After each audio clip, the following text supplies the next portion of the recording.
Bir дарак отун жыгачынын артындагы Аллахтын ырайымын көрө албасак, анда ошол жыгач отун сыяктуу аркы дүйнөдө да отун болобуз.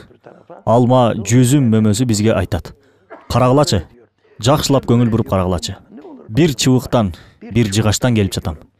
Бирок бутагымда да, тамырымда да, жалбырагымда да мөмөмдөгүдөй даам, жыт жок. Мөмөмдөгүдөй суу, шекер, составтар, элементтер жок.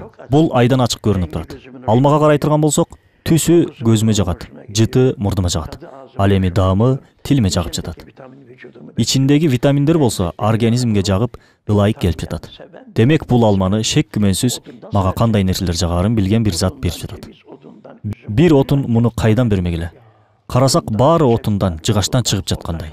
Шабдалы, жүзүм, инжир, жаңгак баары жыгачтан, отундан чыгып жаткандай. Бул мөмөлөрдүн түзүлүшү да, дизайны да сонун жаратылган. Апельсинди бөлүк-бөлүк кылып, ажырай турган кылып жараткан. Эгер туюк бүтүн болгондо, биз тиштегенде суусу куюлуп жүдөмөкпүз. Атайын бизге ыңгайлуу болсун деп, бөлүнө турган кылып жаратылган.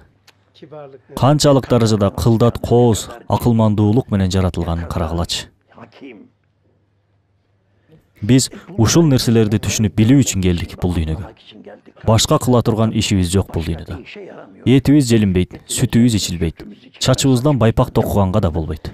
Эчтекеге жарабайбыз кыскасы. Эчкинин жүнүн кырксак, кийим болот. Койду кырксак да кийим болот. А менин чачымды кырксак, таштанды кыргытабыз. Профессордун чачын кырксак да таштанды кыргытабыз. Демек, биздин бул денебизден эч кандай пайда жок. Биздин бир гана кыла турган ишибиз бар. Ал ой жүгүртүү, ыйман келтирүү, Аллахты таанып билүү, Аллахты сүйүү, Аллахка сүйүктүү болуу.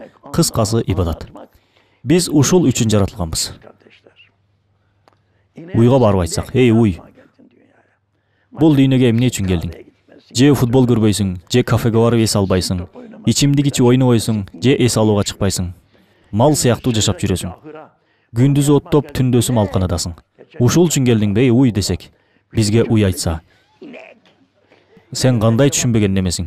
Барып муздаткычыңды бир ачып карачы. Ичиндеги сүт менден, айран менден, быштак менден, сары май каймак менден, фарш менден, чучук менден, котлет менден, беш бармактагы эт менден. Алдагы бутуңдагы ботинка менден, белиңдеги кемер да менден. Мен болбосом шымыңды көтөрө албай калмаксың. Кечиресиң уй досум, сен бир турушуң менен эле супермаркет экенсиң." А эгерде уй бизге айтса: "Сен эмнеге келдиң? Же этиң желинбейт, же сүтүң ичилбейт, чачыңдан кийим чыкпайт. Мына, сен эмнеге келдиң бул дүйнөгө?" десе, эмне деп жооп беребиз? Демек, адам Аллахты таанып билип, ага ибадат кылуу үчүн келген.